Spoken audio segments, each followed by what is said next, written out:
Киіз үй мен тас үй.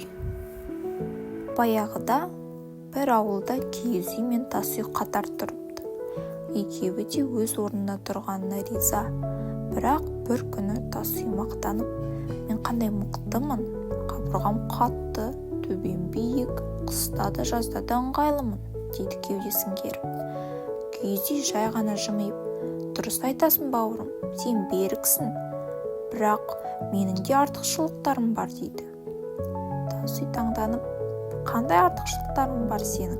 Сен жіппен байланған жел тұрса теңселіп кетесің, күледі. Киіз үй сабырмен жауап береді. Мен ата-бабаларымыздың көзіндей болдым. Менің ішінде әже ертегі айтып, ата бата береді. Қонақ келгенде төрге шығарып, ет тартқан. Менде береке, жылылық бар. Адамдар нені айнала отырып бір-бірімен әңгімелеседі, бауырмал болады. Тас үй ойланып қалады. Сол сәтте далада қатты дауыл тұрады. Ауыл тұрғындарының бәрінің жарығы сөніп, суық болып кетеді.